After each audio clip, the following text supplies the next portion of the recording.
ಗಜಮುಖನೆ ಮೆರೆವೆ ಕದಂತನೆ ಗಜಮುಖನೆ ಮೆರೆವೆ ಶುಧಾರನೆ ರಜತಗಿರಿ ಗುಡೆಯನ ಕುಮಾರನೆ ವಿದ್ಯವಾರಿಧಿಯೇ ಅಜನು ಹರಿ ರುದ್ರಾದಿಗಳು ನೆರೆ ಭಜಿಸುತ್ತಿಹರು ಅನವರತ ನಿನ್ನನು ತ್ರಿಜಗವಂದಿತ ಗಣಪ ಮಾಡುವುದು ಮತಿಗೆ ಮಂಗಳವ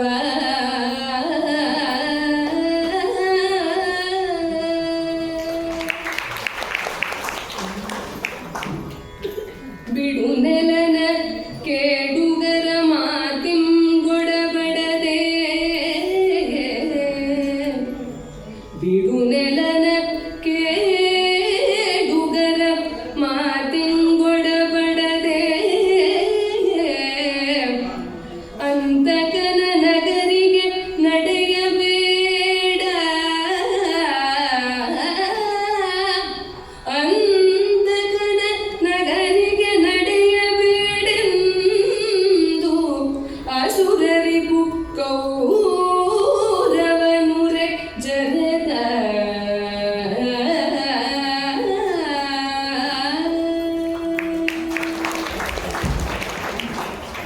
ಓಂ ದೇವೀಂ ವಾಚಮಜನಯಂತ ದೇವಾಃ ತಾಂ ವಿಶ್ವರೂಪಾಃ ಪಶವೋ ವದಂತಿ ಸಾ ನೋ ಮಂತ್ರೇಶಮೂರ್ಜಂದುಹಾನ ಧೇನುರ್ವಾಗಸ್ಮಾನುಪಸುಷ್ಟುತೈತು ಯಸ್ಮಾಜ್ಜಾತಂ ಜಗತ್ಸರ್ವಂ ಯಸ್ಮಿನ್ನೇವ ಪ್ರಲೀಯತೆ ಯೇನೇದಂ ಧಾರ್ಯತೆ ಚೈವ ತಸ್ಮೈ ಜ್ಞಾನಾತ್ಮನೇ ನಮಃ ಮಾಲಾಸುಧಾಕುಂಭ ವಿಬೋಧ ಮುದ್ರಾಂ ವಿದ್ಯಾ ವಿರಾಜತ್ ಕರವಾರಿಜಾತಾಂ ಅಪಾರ ಕಾರುಣ್ಯ ಸುಧಾಂಬುರಾಶಿಂ ಶ್ರೀ ಶಾರದಾಂಬಾಂ ಪ್ರಣತೋಸ್ಮಿ ನಿತ್ಯಂ ಸದಾತ್ಮಧ್ಯಾನ ನಿರತಂ ವಿಷಯೇಭ್ಯಃ ಪರಾಂಗುಖಂ ನೌಮಿ ಶಾಸ್ತ್ರೇಷು ನಿಷ್ಣಾತಂ ಚಂದ್ರಶೇಖರ ಭಾರತಿ.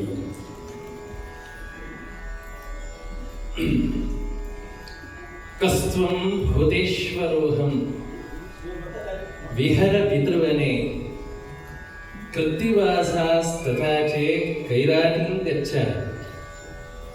ಭೀಮೋ ಧ್ರುಪದ ನೃಪಸುತ ನಾತ್ರಯಾ ಹ್ಯನ್ಯದೇಶಂ ಮುಗ್ಧೇ ಪ್ರದ್ಯುಮ್ನ ಜೇತ ನಹಿ ಭವನಮಿದಂ ಸಾಲ್ವತೆ ಭ್ರಾಂತ ಆಸೇಃ ರಾತ್ರಾವಿತ್ಯದ್ರಿಜಾತ ಪ್ರತಿವಚನ ಜಿತಃ ಶಂಭುಸ್ಸ ಪುಷ್ಣಾತು ನಃ.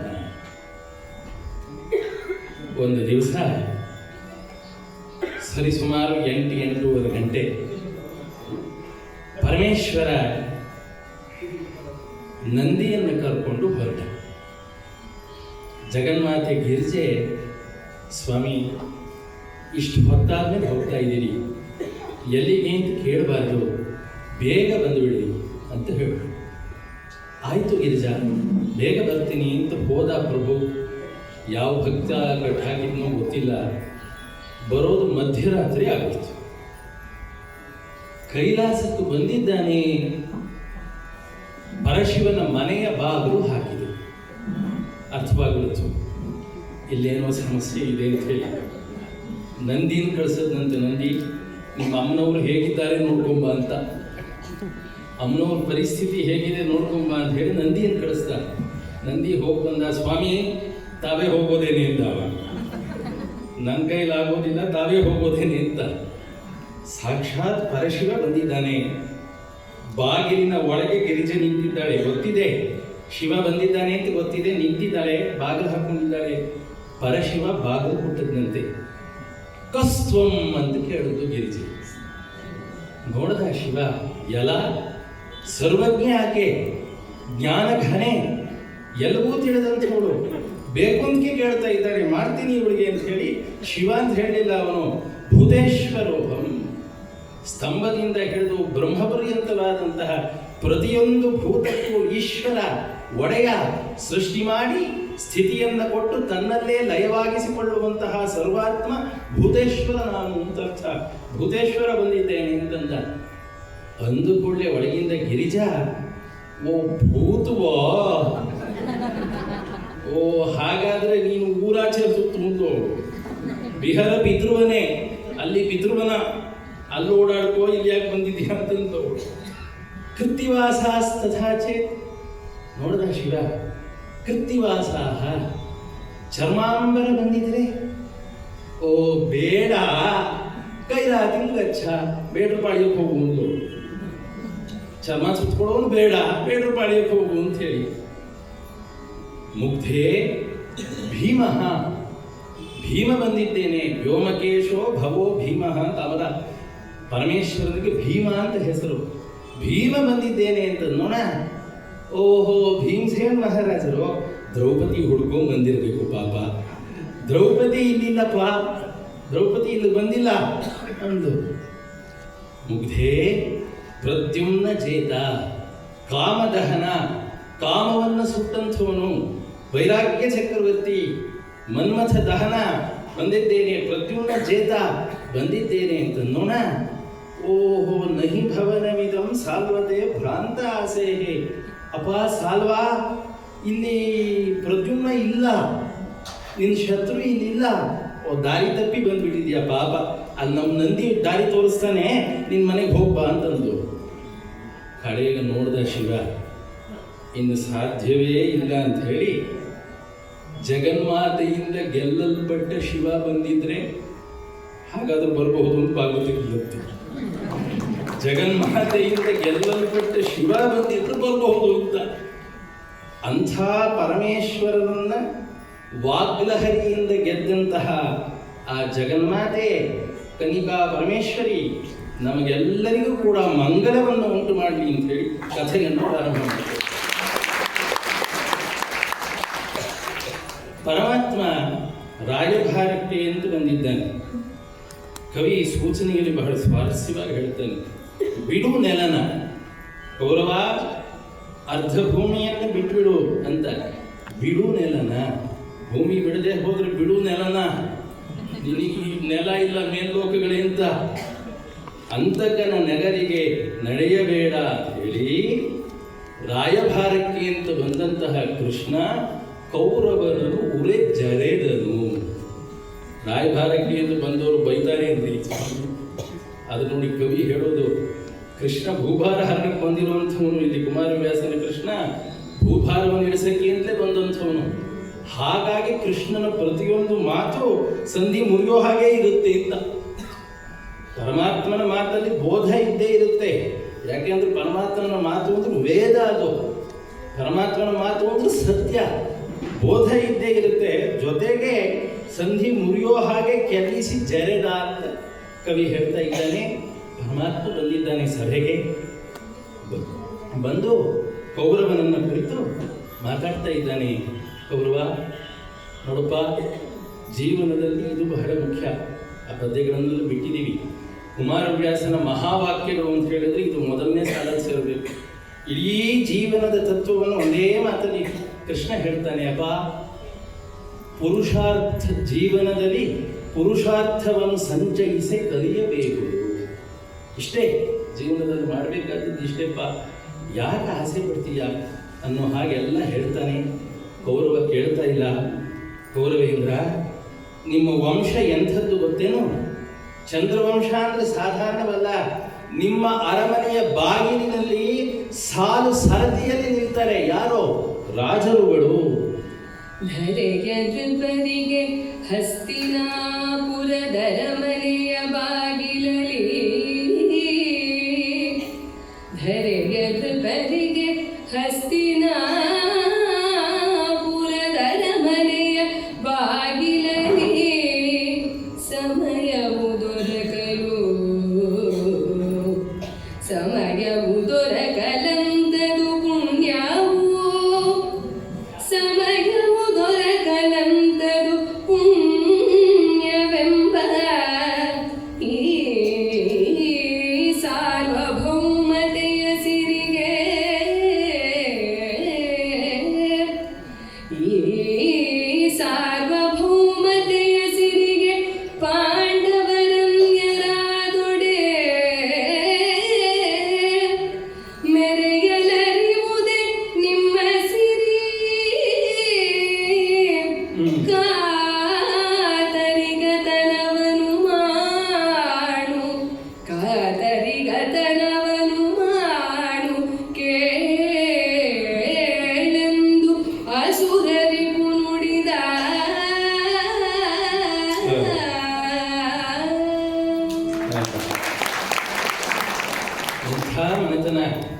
ಎಂಥ ವೈಭವ! ರಾಜರುಗಳು ಹಸ್ತಿನಾವತಿಯ ಸಾರ್ವಭೌಮರ ದರ್ಶನಕ್ಕಾಗಿ ಸರತಿ ಪಂಕ್ತಿಯಲ್ಲಿ ಕಾಯ್ತಾ ಇರ್ತಾರೆ. ಆ ದ್ವಾರಪಾಲಕರು ಹೇಳ್ತಾ ಇದ್ರಂತೆ, ಏನ್ರಿ ಮೊನ್ನೆ ಇನ್ನೂ ಬಂದಿದ್ರಿ, ಮತ್ತೆ ಬಂದಿದ್ದೀರಲ್ರಿ, ಬೇರೆ ರಾಜರು ಏನ್ ಮಾಡ್ಬೇಕು, ಮುಂದಿನ ವರ್ಷ ಬನ್ನಿ ಅಂತ. ಅಂಥ ವೈಭವ, ಅಂಥ ವೈಭೋಗ, ಅವರೆಲ್ಲರಿಗೂ ಹೆಮ್ಮೆ. ಹಸ್ತಿನಾವತಿಯ ಅರಮನೆಯಲ್ಲಿ ಇವ್ರಿಗೂ ಮೊದಲನೇ ದಿವಸವೇ ದರ್ಶನ ಆಯಿತು ಅಂತ ಹೇಳಿ ಬಯೋಡೇಟಾಗೆ ಹಾಕೊಡ್ತಾರೆ. ಅಂತಹ ರಾಜ ಸತ್ತೆ, ಅಂತಹ ಸೋಮ ವಂಶದಲ್ಲಿ ಹುಟ್ಟಿದಂಥವನು. ಏನೇನು ಐಶ್ವರ್ಯ, ಎಂತಹ ಸಂಪತ್ತು ದುರ್ಯೋಧನ! ಇಂಥ ಸಂಪತ್ತು ಪಾಂಡವರು ಬೇರೆಯಾದರೂ ಉಳಿಯತ್ತೆಯೇ? ನೋಡಿ ಕೃಷ್ಣನ ಪ್ರಶ್ನೆ ಹೇಗಿದೆ. ಪಾಂಡವರಂತಹ ವೀರರ ಒಂದು ಸಹಕಾರವಿದ್ದರೆ ಈ ಸಂಪತ್ತು ರಕ್ಷಣೆ ಆಗುತ್ತೆ ಅಂತ ಮೇಲರ್ಥ. ಒಳಾರ್ಥದಲ್ಲಿ ಸಂಪತ್ತು ಲಕ್ಷ್ಮಿ ಇರಬೇಕಾದ್ರೆ ಅಲ್ಲಿ ಧರ್ಮ ಇರಬೇಕು. ನಿನ್ನಲ್ಲಿ ಧರ್ಮ 0. ಪಾಂಡವರಲ್ಲಿ 100% ಇದೆ. ಅವರ ಸ್ನೇಹಿತರು ತಂದುಕೊಂಡ್ರು 50% ನಿನಗೂ ಬರುತ್ತೆ ಅಂತ. ಅವ್ರ ಸ್ನೇಹಿತರು ಅಂತ ಹೇಳ್ಕೊಂಡಿದ್ದಕ್ಕೆ ನಿನಗದಾಗುತ್ತೆ. ಪಾಂಡವರ ಅನ್ಯರಾದವರೇ ಆ ಸಂಪತ್ತು ಉಳಿಯತ್ತೇನಪ್ಪ. ದುರ್ಯೋಧನ ಯಾಕಿಷ್ಟು ದ್ವೇಷ? ಮುಂದಿನ ಪದ್ಯ ನೋಡಬೇಕು. ಯಮಜ ನಿನಗೊಳ್ಳಿದನು ಅಂತಾನೆ ಕೃಷ್ಣ. ಧರ್ಮರಾಜ ಇದ್ದಾನಲ್ಲ, ಅವನು ನಿನಗೆ ಅನುಕೂಲ. ಯಾಕೆ? ಅವನು ಹೇಳ್ತಾನೆ, ಬಹಳ ಅನುಕೂಲ ಮಾಡಿಕೊಟ್ಟಾಗ. ನೀವು ಏನೇ ಹೇಳಿ, ದುರ್ಯೋಧನ ತುಂಬ ಉಪಕಾರ ಮಾಡಿದ. ನೋಡಿ, ಕಾಡಲ್ಲಿ ದಿನ ವೇದಾಂತ ಶ್ರವಣ, ಧರ್ಮಶ್ರವಣ, ಒಳ್ಳೆ ತೀರ್ಥ ಸ್ನಾನ, ಇಲ್ಲದೆ ಹೋದ್ರೆ ಆ ರಾಜಕೀಯದಲ್ಲ ಏನು ಮಾಡೋಕ್ಕಾಗ್ತಾ ಇರಲಿಲ್ಲ. ತುಂಬ ಅನುಕೂಲ ಆಯಿತು ಅಂತಾನೆ. ಆಗ ನಿನಗೆ ಒಳ್ಳೆಯವನು, ಪಾಂಡವರಿಗಿಂತ ನಿನಗೆ ಅನುಕೂಲ ಮಾಡ್ತಾನೆ ಅಂತ. ಯಮಧರ್ಮಜ ನಿನಗೆ ಒಳ್ಳೆಯವನು. ಭೀಮ ಕೂಗಾಡ್ತಿದ್ದ, ಶಾಂತನಾಗಿದ್ದಾನೆ. ಅರ್ಜುನನು ನನ್ನ ಮಾತನ್ನು ಒಪ್ತಾನೆ, ನಕುಲನು ಕೇಳ್ತಾನೆ ಅಂತ ನಿಲ್ಲಿಸ್ದ. ಸಹದೇವನ ಹೆಸರಲ್ಲಿ ಕೃಷ್ಣ ಹೇಳಲಿಲ್ಲ. ನೋಡಿ ಕವಿಯ ಪ್ರಜ್ಞೆ ಹೇಗಿದೆ ಅಂತ. ಯಾಕೆ? ಸಹದೇವ ಯುದ್ಧವೇ ಬೇಕು ಅಂದಿದ್ದಾನೆ. ಪರಮಾತ್ಮನ ಬಾಯಲ್ಲಿ ಸುಳ್ಳು ಬರುತ್ತೆ, ಅದನ್ನು ಕುಮಾರವ್ಯಾಸ ಹೇಳಿಸ್ತಾನೆ. ಸಹದೇವನನ್ನು ಹೇಳಲೇ ಇಲ್ಲ. ಕಡೆಗೆ ಕೃಷ್ಣ ಹೇಳ್ತಾನೆ, ಅಪ್ಪ ದುರ್ಯೋಧನ, ಸಹೋದರರನ್ನು ಸಲಹೆ ಕೊಡಪ್ಪ, ಸೋದರರನ್ನು ಸಲಹೆ ಕೊಡು ಅಂತ. ದುರ್ಯೋಧನಿಗೆ ಸೋದರರು ಅಂದ ತಕ್ಷಣ ಪಾಂಡವರು 5 ಸೋದರರನ್ನು ಸಲಹು ಅಂತ ಅನ್ನಿಸ್ಬೇಕು. ಒಳಾರ್ಥ ಏನು? ನಿನ್ನ ಸೋದರರನ್ನು ಸಲಹು ಅಂತ. ಅನ್ಯಾಯವಾಗಿ ಬಲಿ ಕೊಟ್ಬಿಡ್ಬೇಡ ಅವರನ್ನೆಲ್ಲ.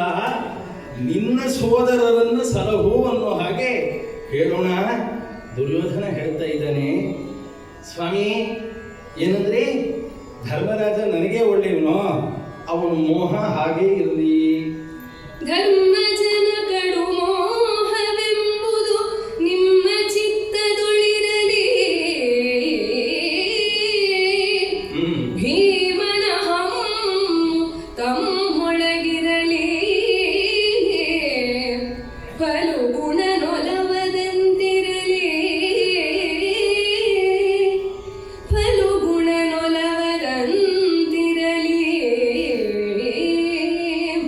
ನಮ್ಮ ಭೂಮಿಯೊಳ್ ಅರೆಯಬೇಡುವರೆಮ್ಮ ಬಂಧುಗಳಲ್ಲ. ನಮ್ಮ ಭೂಮಿಯೊಳ್ ಅರೆಯಬೇಡುವರೆಮ್ಮ ಬಂಧುಗಳಲ್ಲ. ಸಂಧಿಗೆ ತಮ್ಮ ನೊಡಬಡನೆಂದು, ಸಂಧಿಗೆ ತಮ್ಮ ನೊಡಬಡನೆಂದು ದುಶಾಸನನ ನೋಡಿದನು.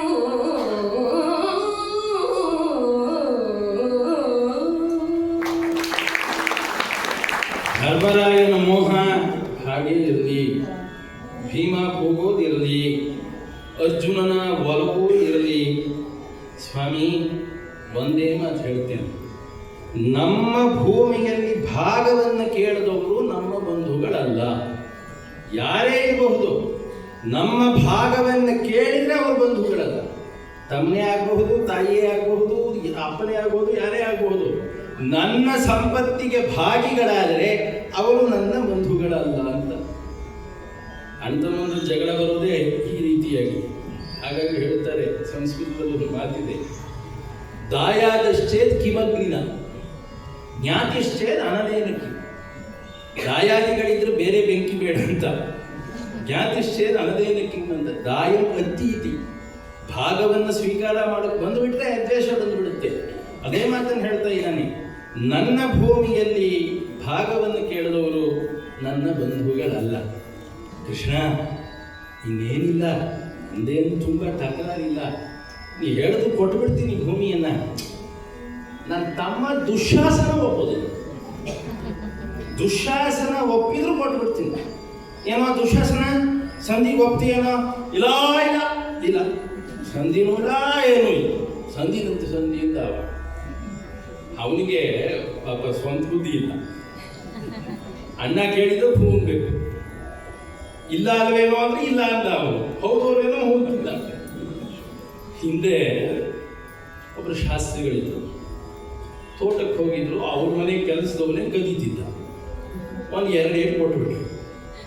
ಆತ ಸೈಕಲಲ್ಲಿ ಹೋಗ್ತಾ ಬಿದ್ದ, ಮುಖಾನೆಲ್ಲ ಪೆಟ್ಟಾಯಿತು, ಅನುಕೂಲವೇ ಆಯಿತು ಅಂತ ಹೇಳಿ ಪೊಲೀಸ್ ಸ್ಟೇಷನ್ಗೆ ಹೋಗಿ, ನೋಡಿ ಶಾಸ್ತ್ರಿಗಳು ಕೊಲೆ ಮಾಡೋ ಪ್ರಯತ್ನ ಪಟ್ಟಿದ್ದಾರೆ ಅಂತ ಕೇಸ್ ಹಾಕ್ತಾರೆ. ಸರಿ, ವಿಚಾರಣೆಗೆ ಬಂತು. ಆತನಿಗೆ ಕುಡಿಯೋ ಚಟ. ಒಬ್ಬ ಲಾಯರ್ಗೆ ದುಡ್ಡು ಕೊಟ್ಟು ಕರ್ಕೊಂಡ್ಬಂದಿದ್ದ. ಆ ಲಾಯರು ನೋಡಿದ ತುಂಬ ಕುಡಿತಾನೆ. ಹಾಗಾಗಿ ಅವನ ಹತ್ರ ಹೇಳ್ಬಿಟ್ಟ, ನೋಡಪ್ಪ ಒಂದು ಕೆಲಸ ಮಾಡು, ನಾನು ಇಲ್ವೇನೋ ಅಂತ ಕೇಳಿದ್ರೆ ಇಲ್ಲ ಅವನು, ಅಲ್ಲಿದ್ಯಾ ಅಂದ್ರೂ ಹ್ಞೂ. ಅವತ್ತು ನೀನು ಅಲ್ಲಿ ಇರ್ಲಿಲ್ಲ ಅಲ್ವಾ? ಇಲ್ಲ ಅವನು. ಅವತ್ತು ಅಲ್ಲಿ ಇದ್ಯಾ? ಹ್ಞೂ. ಇಲ್ಲ ಅಂದ್ರೆ ಇಲ್ಲ ಅನ್ಬೇಕು ನೀನು. ಅಲ್ಲಿ ಇದ್ಯಾ ಅಂತ ಕೇಳಿದ್ರು ಹ್ಞೂ ಬೇಕು. ಇಷ್ಟು ಮಾಡು ಸಾಕು ಅಂದ್ಬಿಟ್ಟು. ಸರಿ, ವಿಚಾರಣೆ ನಡೀತಾ ಇದೆ. ನಿಂತಿದ್ದ, ಕುಡಿದು ಬಿಟ್ಟಿದ್ದಾನೆ. ನೋಡಿ ಭಗವಂತ ಹೇಗೆ ಅನುಗ್ರಹ ಮಾಡ್ತಾನೆ ಅಂತ. ನಿಂತಿದ್ದಾನೆ. ಏನಪ್ಪ ನಿನಗೆ ಶಾಸ್ತ್ರಿಗಳು ಹೊಡೆದ್ರು ಅಲ್ವೇ ಅಂತ ಕೇಳ್ದ. ಅವರು ಕುಡ್ದಿದ್ದೆಲ್ಲ ಕೇಳಿಸ್ತಿಲ್ಲ. ಆ ಅಂದ. ಅಲ್ಲಿ ಏನಾಗ್ಬಿಡ್ತು, ಆ ಜಡ್ ಸಾಹೇಬರು ಕೂತಿದ್ರಲ್ಲ ಅವರೇ ಕೇಳ್ಬಿಟ್ರು, ಏನಪ್ಪ ನಿನಗೆ ಶಾಸ್ತ್ರಿಗಳು ಹೊಡಿಲಿಲ್ವೇ ಅಂತ ಕೇಳ್ಬಿಟ್ರು. ಏನಂದ್ರೆ ಶಾಸ್ತ್ರಿಗಳು ನಿಮ್ಗೆ ಹೊಡಿಲಿಲ್ವೇ? ಇಲ್ಲ, ಹೊಡಿಲಿಲ್ಲ. ಏನಪ್ಪ ನೀನೇ ಕಂಪ್ಲೇಂಟ್ ಕೊಡ್ತಿದ್ಯಾ, ಶಾಸ್ತ್ರಿಗಳು ಹೊಡಿಲಿಲ್ಲ? ಹೊಡಿಲಿಲ್ಲ. ಹಾಗಾದ್ರೆ ನೀನೇ ಅವ್ರಿಗೆ ಹೊಡೆದ್ಯಾ? ನಾನೇ ಹೊಡೆದಿದ್ದೀನಿ ಅಂತ. ದುಶಾಸನದ ಪರಿಸ್ಥಿತಿನ ಹೆಚ್ಚು ಕಡಿಮೆ ಹೀಗೇನೆ. ಇಲ್ಲ ಅಂದ್ರೆ ಇಲ್ಲ ಅಂತ ಹೋದ್ರು ಅಂತಿದ್ದ. ಸಂಧಿಯ ಮಾತು ಇಲ್ಲ. ಸೂರ್ಯನಿಗೆ ಅಂಧಕಾರ ಸೇರುತ್ತೆ, ಎಲ್ಲಾದ್ರೂ ಉಂಟೆ, ಸಂಧಿನೂ ಇಲ್ಲ ಏನೂ ಇಲ್ಲ ಅಂತ ಗರ್ಜಿಸಿದನು. ಉಕ್ಕೊಂಡ್ಬಿಟ್ಟ ದುಶಾಸನ. ನೋಡಿದ ಕೃಷ್ಣ ಮೂಲದಲ್ಲಿ ನೇರವಾಗಿ ಧೃತರಾಷ್ಟ್ರನನ್ನೇ ಮಾತಾಡಿಸೋದು. ದುರ್ಯೋಧನನನ್ನು ಲೆಕ್ಕಕ್ಕೆ ಇಟ್ಟಿಲ್ಲ ಕೃಷ್ಣ. ಇಲ್ಲಿ ದುರ್ಯೋಧನನನ್ನೇ ಈವರೆಗೂ ಮಾತಾಡಿಸಿದ್ದಾನೆ. ಈಗ ಧೃತರಾಷ್ಟ್ರನ ಕಡೆ ನೋಡಿಕೊಂಡು ಭಗವಂತ ಹೇಳ್ತಾ ಇದ್ದಾನೆ, ಧೃತರಾಷ್ಟ್ರ ಕೆಡಿಸದಿರು, ಇಂಥ ವೈಭೋಗವನ್ನು ಹಾಳು ಮಾಡ್ಕೋಬೇಡ. ಕೆಡಿಸದಿರು ಧೃತರಾಷ್ಟ್ರ, ಕುಲದಲ್ಲಿ ಕೊಡಲಿಯನು ನೀ ಹಡೆದು. ಕೆಡಿಸದಿರು ಧೃತರಾಷ್ಟ್ರ, ವಂಶವ ಕೆಡಿಸಿ ಕಡೆದೊಡೆ ಹಾನಿ ವೃದ್ಧಿಗಳೆಲ್ಲ ನಿನಗಹುದು. ನುಡಿಗೆ ಸನುಮತರಾಗಿ ತಾ ಕುಲಗಡಿಯನು ಇವ ಮುಂದರಿಯ. ನುಡಿಗೆ ಸನುಮತರಾಗಿ ತಾ ಕುಲಗಡಿಯನಿವ ಮುಂದರಿಯ.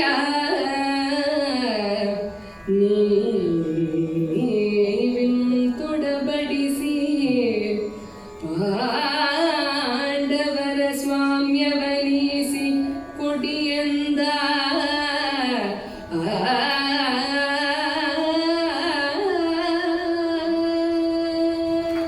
ಕೆಡಿಸದಿರು ಧೃತರಾಷ್ಟ್ರ.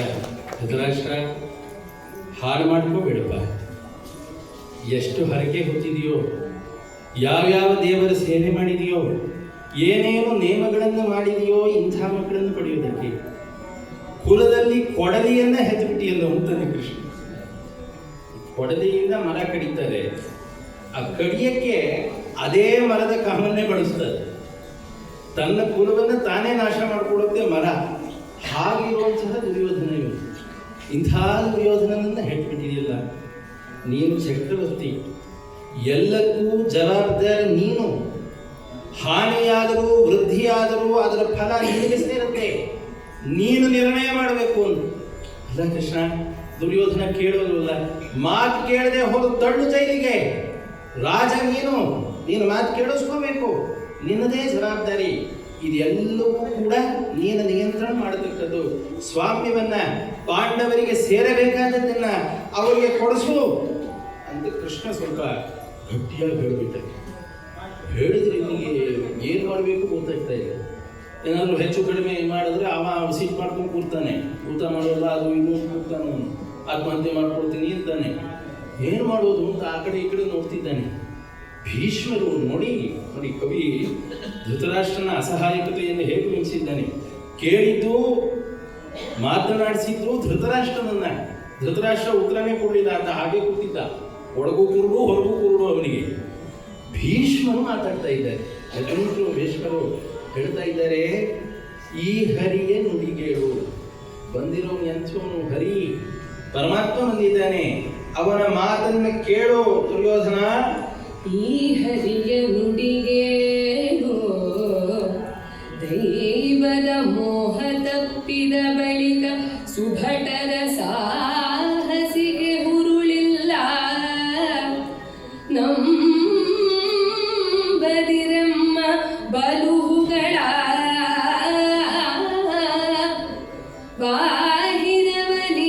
ಬಾಹಿರವನೇನಾಡದಿರು. ವೈದೇಹಿಯನು ಸೆರೆ ಒಯ್ದ ಸ್ವಾಮಿ ದ್ರೋಹಿಯನು ಹೋಗದಿರು. ಕೌರವ ಸ್ವಾಮಿ ದ್ರೋಹಿಯನು ಹೋಲದಿರು ಎಂದನ ಭೀಷ್ಮ.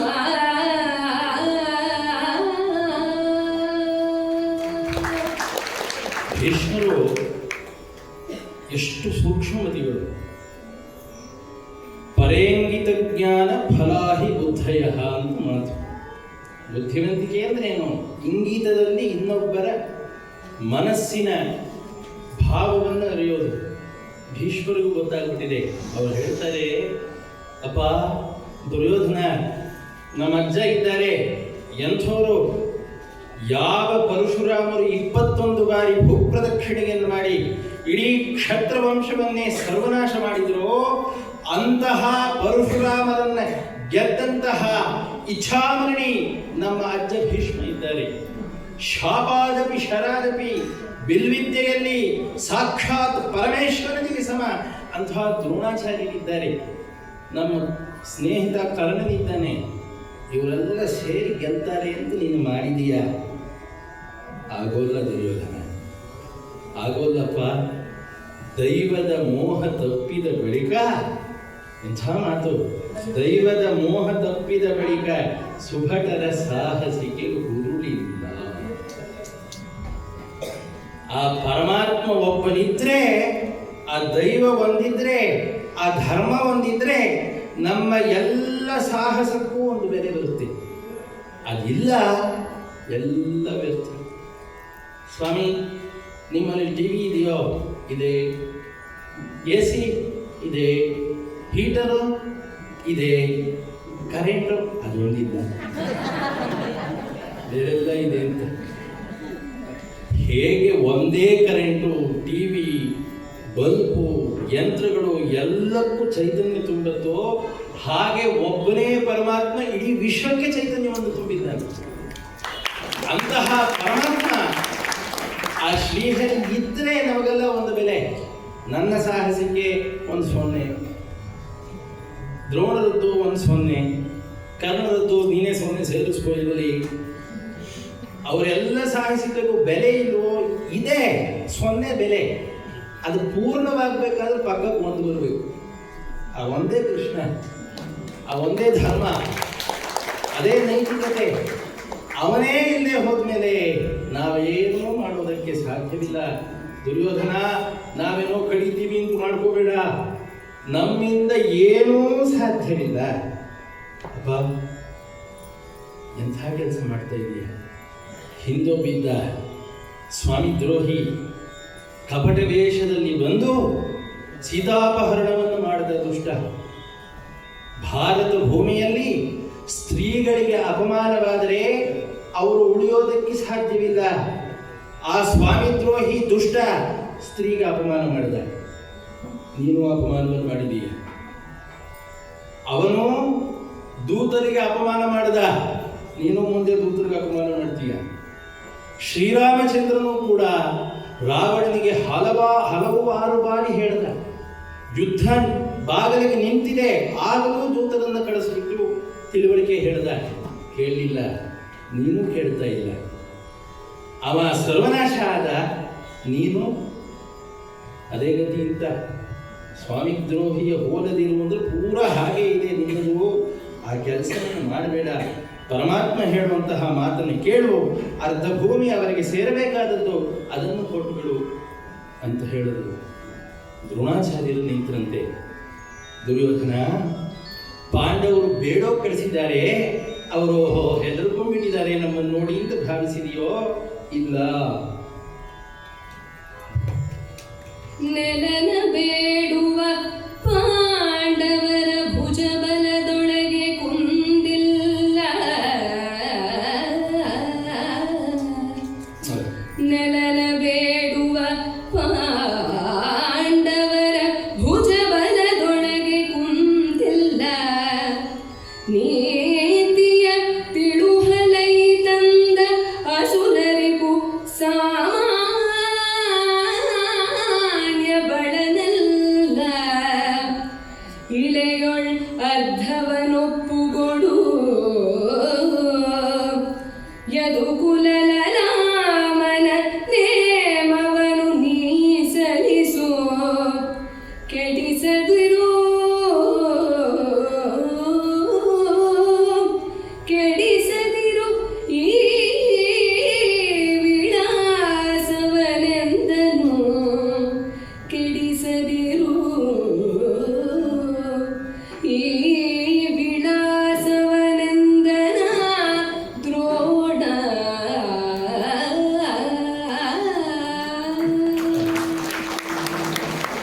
ಪಾಂಡವರು ಬೇಡೋದಕ್ಕೆ ಕಳಿಸ್ಬಿಟ್ಟಿದ್ದಾರೆ, ಯುದ್ಧ ಮಾಡಿ ಪಡಿಬೇಕಾಗಿತ್ತು. ನಮ್ಮ ಭೀಷ್ಮರು ದ್ರೋಣರು ಎಲ್ಲ ನೋಡಿ ಅವರು ಹೆದರ್ಕೊಂಡ್ಬಿಟ್ಟಿದ್ದಾರೆ ಅಂತ ಭಾವಿಸಬೇಡ. ಪಾಂಡವರ ಯೋಗ್ಯತೆ ಎಂಥದ್ದು ನೆನಪಿಸ್ಕೋ. ಒಮ್ಮೆ ಹಿಂದೆ ನೋಡು, ಅಲ್ಲಿಂದ ಶುರುವಾಗುತ್ತೆ. ಎಲ್ಲಿಂದ? ದ್ರುಪದನ್ನ ಹಿಡಿಯಕ್ಕೆ ಹೋಗಿ ಸೋತು ಬಂದರು. ಅವರು ಅಲ್ಲಿಂದ ಸೋಲು. ದ್ರುಪದನ್ನ ಹಿಡಿಯಕ್ಕೆ ಹೋಗಿ ಸೋಲು. ದ್ರೌಪದಿ ಸ್ವಯಂವರದಲ್ಲಿ ಸೋಲು. ಇನ್ನು ಘೋಷಯಾತ್ರೆಯಲ್ಲಿ ಸೋಲು. ಉತ್ತರ ಗೋಗ್ರಹಣದಲ್ಲಿ ಸೋಲು. ಸೋತದ್ದೇ ಗಣಪತಿ ಪೂಜೆಲೆ ಸೋಲಾದ್ಮೇಲೆ ಎಲ್ಲ ಕಡೆಯಿಂದ ಸೋತಿರೋದೇ, ಗೆದ್ದಿರೋದೇ ಇಲ್ಲ. ಅಂಥ ಪಾಂಡವರು ಸಾಧಾರಣದಲ್ಲ. ಇನ್ನು ನೀತಿ ಹೇಳಕ್ಕೆ ಬಂದಿದ್ದಾನೆ, ಧರ್ಮಶಾಸ್ತ್ರ ಹೇಳ್ತಾನೆ. ಕೃಷ್ಣನ ಕೈಯಲ್ಲಿ ಏನೂ ಆಗೋಲ್ಲ ಅಂತ ಭಾವಿಸ್ಬೇಡ. ವಿಶ್ವಾತ್ಮವನು ಒಮ್ಮೆ ಹುಮ್ಮಂದ್ರೆ 100 ಜನ ಬ್ರಹ್ಮರ ಆಯುಷ್ಯ ಕಳೆಯುತ್ತೆ. ಅಂತಹ ದೇವಾದಿದೇವ ನೀತಿಯನ್ನು ಹೇಳೋದಕ್ಕೆ ಬಂದಿದ್ದಾನೆ, ಸಾಧಾರಣನಲ್ಲ. ದುರ್ಯೋಧನ, ಈ ವಿಳಾಸವಿರಬೇಕು ಅಂದ್ರೆ, ನಿನ್ನ ರಾಜಸತ್ತೆ ಇರಬೇಕು ಅಂತಂದ್ರೆ ಕೃಷ್ಣನ ಮಾತನ್ನ ಒಪ್ಪಿಕೋ, ಉಳಿತೀಯ. ಇಲ್ಲೇ ಹೋದ್ರೆ ಕುಲಸಹಿತ ಸರ್ವನಾಶ ಖಂಡಿತ ಅಂತ ಹೇಳಿ ದ್ರೋಣರು ಹೇಳುದು. ಹಿಂದಿನ ಸಭೆಯಲ್ಲಿ ದ್ರೌಪದಿಯ ವಸ್ತ್ರಾಪಹರಣದ ಸಭೆಯಲ್ಲಿ ಇಬ್ರು ಮಾತಾಡಲಿಲ್ಲ. ಭೀಷ್ಮರು ಮಾತಾಡಲಿಲ್ಲ, ದ್ರೋಣರು ಮಾತಾಡಲಿಲ್ಲ. ನಮ್ಮ ಧರ್ಮಶಾಸ್ತ್ರದಲ್ಲಿ ಒಂದು ವಾಕ್ಯ, ಸಭಾಂ ನ ಪ್ರವಿಶೇತ್ ಪ್ರಾಜ್ಞ ಪ್ರವಿಶ್ಯೇವ ಯಥಾವದೇ ಅಬ್ರುವನ್ ವಿಬ್ರುವನ್ ವಾಪಿ ನರೋ ನರಕಮಶ್ನುತೆ. ಸಭೆಗೆ ಹೋಗಲೇಬಾರದು. ಹೋದೆಯೋ ಅನ್ಯಾಯ ನಡೀತಿದ್ದು ಖಂಡಿಸಬೇಕು. ಯಾವುದು ಸರಿಯೋ ಅದನ್ನೇ ಹೇಳಬೇಕು. ಏನೂ ಹೇಳದೆ ಸುಮ್ಮನೆ ಕೂತರು, ಅನ್ಯಾಯ ನಡೀತಿರೋದನ್ನು ನೋಡಿದ್ರು, ತಪ್ಪನ್ನ ಹೇಳಿದ್ರು, ನರೋ ನರಕಮಶ್ನುತೆ, ನರಕ ಪ್ರತಿಕೂತಿ ಅಂತ. ಆದ್ರೆ ಈಗ ತಿತ್ಕೊಂಡ್ಬಿಟ್ಟಿದ್ದಾರೆ. ಯಾಕೆಂದ್ರೆ ಕೃಷ್ಣ ಇವ್ರ ಮನೆಗೆ ಬಂದಿಲ್ಲ, ವಿದುರನ ಮನೆಗೆ ಹೋಗಿ ನೀವು ಪಾಪಿಗಳು ಅನ್ನೋದನ್ನು ತೋರಿಸಿದ್ದಾನೆ ಭಗವಂತ. ಹಾಗಾಗಿ ಈಗ ಮಾತಾಡದೇ ಇರಬಾರ್ದು ಅಂತ ಹೇಳಿ ದ್ರೋಣರು ಕೂಡ ಹೇಳಿದರು. ಯಾರು ಹೇಳಿದ್ರೆ ಏನಂತೆ, ಯೌವನಂ ಧನ ಸಂಪತ್ತಿ ಪ್ರಭುತ್ವ ಅವಿವೇಕತ ಏಕೈಕಮಪ್ಯನರ್ಥಾಯ ಕಿಂ ಯತ್ರ ಚತುಷ್ಟಯಂ. ಯೌವನ, ಒಳ್ಳೆ ಐಶ್ವರ್ಯ, ಪ್ರಭುತ್ವ, ಈಶಿತ್ವ, ಯೌವನಂ ಧನ ಸಂಪತ್ತಿ ಪ್ರಭುತ್ವ ಅವಿವೇಕತ. ಇದ್ರ ಜೊತೆಗೆ ಅವಿವೇಕ ಅಂತ ಹೇಳ್ಕೊಂಡಿದೆ. ಮೊದಲೇ ಮಂಗ ಹೆಂಡ ಕೂದಿದೆ, ಅದಕ್ಕೆ ಚೇಳು ಅಂತ ಕರೆದು ಬಿಟ್ರೆ ಯದ್ವಾತದ್ವಾ ಭವಿಷ್ಯತಿ ಎನ್ನುವ ಹಾಗೆ ಏಕೈಕಮಪ್ಯನರ್ಥಾಯ, ಇದರಲ್ಲಿ ಒಂದೊಂದು ಇದ್ರೂ ಕೂಡ ಮನುಷ್ಯ ದಾರಿ ತಪ್ತಾನೆ. ದುರ್ಯೋಧನಂಥವರಲ್ಲಿ 4 ಇದೆ, ಈಗ ಹೇಗಾಗಬಹುದು ಅಂತ. ಅಂಥ ಅವಿವೇಕಿಯವನು. ಗುರುಗಳ ಮಾತು ಅಂತಂದ್ರೆ ಏನೋ ಆಜ್ಞಾ ವಿಚಾರ, ಆಜ್ಞಾ ಗುರುಣ ಹ್ಯವಿಚಾರಣೀಯ ಅಂತ ಈಗಿನವ್ರು ಬದಲು ಮಾಡ್ಕೊಂಡ್ಬಿಟ್ಟಿದ್ದಾರೆ. ಆಜ್ಞಾ ಗುರುಣಾಂ ಹಿ ವಿಚಾರಣೀಯ. ಆಜ್ಞೆ ಗುರುಗಳದಾಗಿದ್ರು ವಿಚಾರ ಮಾಡಬೇಕು ಅಂತ ಹೀಗಾಗ್ಬಿಟ್ಟಿದೆ. ಅಂಥವನು ದುಷ್ಟ. ಗುರುಗಳು ಹೇಳಿದರು, ಪಿತಾಮಹರು ಹೇಳಿದರು, ಹೇಳ್ತಾ ಇದ್ದಾನೆ, ಹೌದು ಕಣ್ರಿ, ಮೋಸ ಮಾಡದೆ ಮೋಸವನ್ನ ಕೊಲ್ಲೋ ಪ್ರಯತ್ನ ಬಿಟ್ಟೆ. ಏನೀಗ? ಪಾಂಡವರಿಗೆ ನನ್ನ ಭೂಮಿಯನ್ನು ಕೊಡೋದಿಲ್ಲ. ಜೂಜಲ್ಲಿ ಸೋತಿದ್ದಾರೆ, ಬೇಕಾದರೂ ಜೂಜಾಡ್ಲಿ, ಬಿಡಿಸ್ಕೊಂಡು ಹೋಗಲಿ. ಏನೀಗ ಅಂದ ಅನ್ನೋಣ. ಕೃಷ್ಣ ನಗುತ್ತಾ ಹೇಳ್ತಾನೆ. ನೋಡಿ, ಇಂಥ ಮಾರ್ಮಿಕವಾದಂತಹ ಮಾತು. ಕುಮಾರವ್ಯಾಸನ ಭಾಷೆಯನ್ನು ಗಮನಿಸಬೇಕು. ಸರಿಭಾಗದವನಿಯ ಕೊಂಬ ಛಲವನ್ನು ಹೋಗ ಬಿಡುವನೆ ಭೀಮ. ದುರ್ಯೋಧನ ಸರಿಭಾಗದವನಿಯನ್ನ ತಗೊಳ್ತೀನಿ ಅನ್ನೋ ಛಲವನ್ನು ಭೀಮ ಬಿಡ್ತಾನೇನೋ. ಅರ್ಧ ಭಾಗ ತಗೊಳ್ತಾನೆ ಅಂತ ಮೇಲರ್ಥ. ಇನ್ನೊಂದು ಅರ್ಥದಲ್ಲಿ ಸರಿಭಾಗದವನಿ, ಸರಿಯಾದ ಭಾಗದ ಭೂಮಿಯನ್ನು ಭೀಮ ತಗೊಳ್ತಾನೆ ಅಂತ. ಭೀಮನು ಬೇಕಾಗಿರೋ ಇದು ಭಾಗ ಯಾವುದು? ಭೀಮನಿಗೆ ಬೇಕಾಗಿರೋ ಊರು ಯಾವುದು?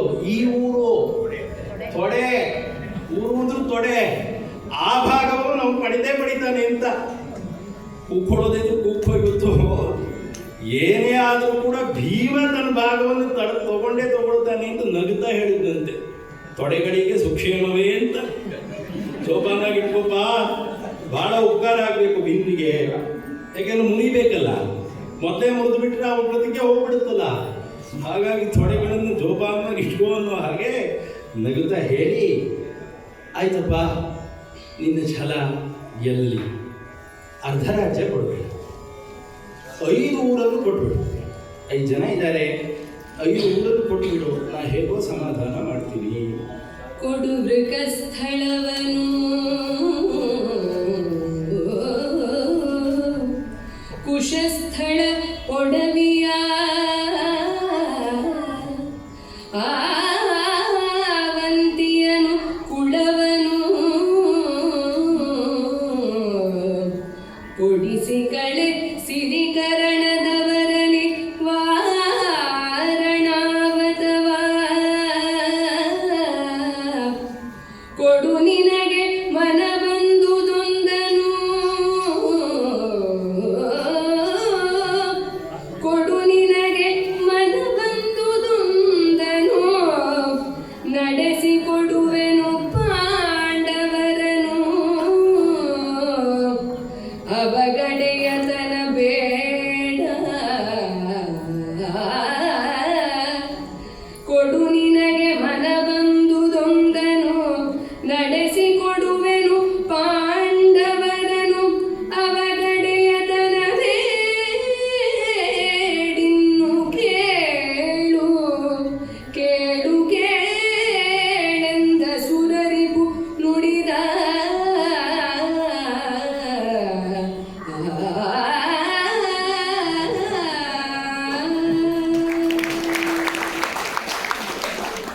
ದುರ್ಯೋಧನ ಅರ್ಧ ರಾಜ್ಯ ಬೇಡಪ್ಪ, 5 ನಗರಗಳನ್ನು ಕೊಟ್ಟು. ಯಾವ್ಯಾವುದು ಅಂದ ನೋಡಪ್ಪ. ಮೃಗಸ್ಥಳ ಮೃಗೋದರ ಭೀಮನಿಗೆ, ಕುಶಸ್ಥಳ ಅರ್ಜುನನಿಗೆ, ಆವಂತಿ ನಕುಲನಿಗೆ, ಮತ್ತೆ ಮೃಗಸ್ಥಳ ಅವಂತಿ ವಾರಣಾವತ ಸಹದೇವನಿಗೆ. 4 ಜನರಿಗೆ ಕೊಟ್ಟು ಇನ್ನು ಇಷ್ಟ ಬಂದಿರೋ ಯಾವುದಾದ್ರೂ ಒಂದು ಸಣ್ಣ ಹಳ್ಳಿ, ನಮ್ಮ ಹತ್ತೂರು ಹೊಸಳ್ಳಿ ಅಂತ ಹಳ್ಳಿ ಆದರೂ ಆಯಿತು, ಪರವಾಗಿಲ್ಲ, ಅಂಥ ಒಂದು ಹಳ್ಳಿಯನ್ನು ಕೊಟ್ಬಿಡು ಧರ್ಮರಾಜನಿಗೆ. ಅವನು ಅದರಲ್ಲೇ ತೃಪ್ತನಾಗ್ತಾನೆ. ಹೀಗೆ ನೀನು ಮಾಡಿಬಿಟ್ರೆ 5 ಜನರನ್ನು ನಾನು ನಡೆಸಿಕೊಡ್ತೀನಿ, ನಾನು ಅವರನ್ನು ಭಾಷೆಗೆ ಒಪ್ಪುವಂತೆ ಮಾಡ್ತೇನೆ, ಇಷ್ಟು ಮಾಡಪ್ಪ, ಯುದ್ಧ ನಿಲ್ಲಿ ಸಾಕು ಅಂತಂದ. ಅನ್ನೋಣ ದುರ್ಯೋಧನ ಯೋಚನೆ ಮಾಡಿದ, ಆಹಾ ಮಾನನಿಧಿ, ಆಹಾ ಹೇಗೆ ಬೇಡ್ತೀಯ, ಕೇಳೋದಕ್ಕೂ ಕಲಿಬೇಕು ನಿನ್ನ ಹತ್ರ. ಮಾನನಿಧಿ ನೀನು ಕೇಳಿರುವಂತಹ ನಗರಗಳು ಯಾವ್ಯಾವುದು?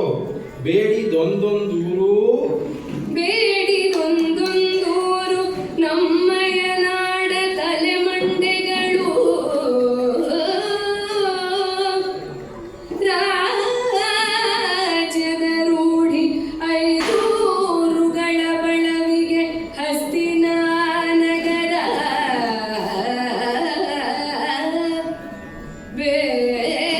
ಬೇಡಲರಿವನು ಮಾನನಿಧಿ,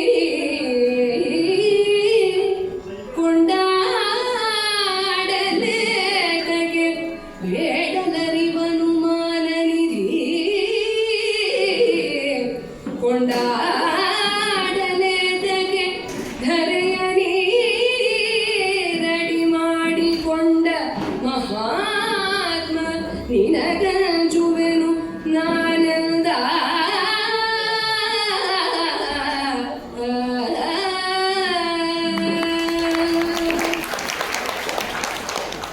ಬೇಡಿರುವಂತಹ ಒಂದೊಂದು ಊರುಗಳು ಎಮ್ಮೆಯ ನಾಡ ತಲೆಮಂಡೆಗಳು, ಎಲ್ಲ ಪ್ರಮುಖವಾದ ನಗರಗಳು.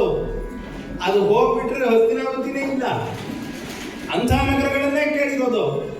ನಮ್ಮ ಭಾರತದಲ್ಲಿ ಏನಿಲ್ಲ, ಒಂದು ಮುಂಬೈ, ಒಂದು ಚೆನ್ನೈ, ಒಂದು ಕೋಲ್ಕತ್ತಾ, ಒಂದು ಬೆಂಗಳೂರು, ಇನ್ನೊಂದು ಚಂಡೀಗಢ ಆದರೂ ಆಯಿತು. ಇಷ್ಟು ಕೊಟ್ಬಿಡು, ದೆಹಲಿ ನೀನೇ ಇಟ್ಕೋ, ಪರವಾಗಿಲ್ಲ, ಅದೊಂದು ಇಟ್ಕೋ, ಇದಿಷ್ಟು ಕೊಟ್ಬಿಟ್ರೆ ಸಾಕು, ಉಳಿಯುತ್ತೆಯೇ ರಾಜಧಾನಿ. ಈ 5 ಊರುಗಳ ಬಡವಿಗೆ ಹಸ್ತಿನಾನಗರ, ಈ 5 ಊರುಗಳ ಮೇಲೆ ಹಸ್ತಿನಾನಗರ ನಿಂತಿರೋದು. ಕೃಷ್ಣ ಮಾನನಿಧಿ ಕಣ ನೀನು. ಪದೌಚಿತ್ಯ ಹೇಗಿದೆ, ಮಾನನಿಧಿ ಅಂತ ಹೇಳ್ತಾ ಇದ್ದಾನೆ, ಹೊಗಳ್ತಾ ಇಲ್ಲ. ನಿಂದ ಸ್ತುತಿ ನಿಂದ ಅಂತ, ಸ್ತುತಿನಿಂದ ಇದು. ಮಾನನಿಧಿ ಅಂತ ಅವಮಾನ ನಿಧಿ ಅಂತ ಅರ್ಥ. ಬೇಡೋದನ್ನು ನಾಚಿಕೆಯಿಂದ ಹೀಗೆ ಹೇಳ್ತಾ ಇದೆಯಲ್ಲ ಅಂತ. ಈ ಬಹಳ ಸ್ವಾರಸ್ಯ, ನಿಂದ ಸ್ತುತಿ ಬಹಳ ಸ್ವಾರಸ್ಯ. ಒಬ್ಬ ಬರ್ತಾ ಇದ್ದಾನೆ ಅಂತ ಇಟ್ಕೊಳ್ಳಿ, ಸ್ವಾಮಿ ಬರ್ತಾ ಇದ್ದಾರಲ್ಲ, ಅವರು ಸಾಧಾರಣ ಅಲ್ಲ, ಅವರು ಮಹಾಪರಾಕ್ರಮಿ, ವೀರಾಧಿವೀರರು ಅವರು. ಏನೋ ಒಂದು ಚೀಲ ಮಂಡಕ್ಕಿ ಸರಿಸಾಗೆತ್ತಾರೆ. ಏನರ್ಥ? ಮಂಡಕ್ಕಿ ಎದ್ದು ಅಷ್ಟೇ ಸಾಮರ್ಥ್ಯ ಅಂತ. ಅವ್ರ ಸಾಮರ್ಥ್ಯ ಇರೋದೇ ಮಂಡಕ್ಕಿಲಿ. ಮಾನನಿಧಿ ಅಂತಂದ್ರೆ ಬೇಡವನನ್ನು ಮಾನನಿಧಿ ಅಂದ್ರೆ ಏನರ್ಥ? ಕೇಳಕ್ಕೆ ಒಂದು ಸ್ವಲ್ಪ ದಾಕ್ಷಿಣ್ಯವಿಲ್ಲದೆ ಇಷ್ಟೂ ನಗರವನ್ನು ಕೇಳಿಬಿಟ್ಟಿಯಲ್ಲ ಸ್ವಾಮಿ. ಸಾಧಾರಣ ಇಲ್ಲ ಕಣೆ, ಸಾಧಾರಣ ಅಲ್ಲ ನೀನು.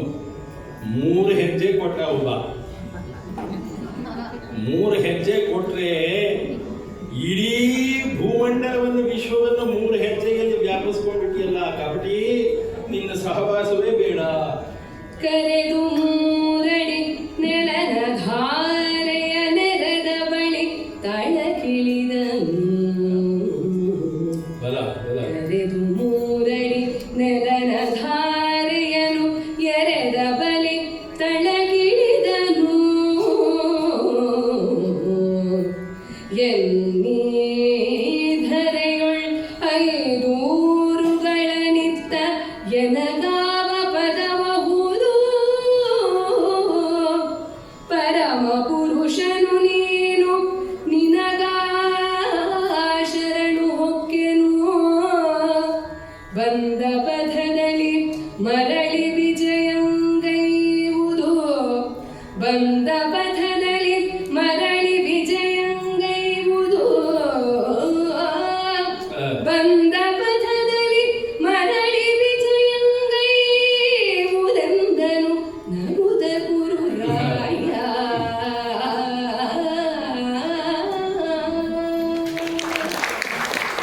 ಪುಣ್ಯಾತ್ಮ ಪಾಪ ಬರೀ ಯಜ್ಞ ಮಾಡ್ತಾ ಇದ್ದೆ.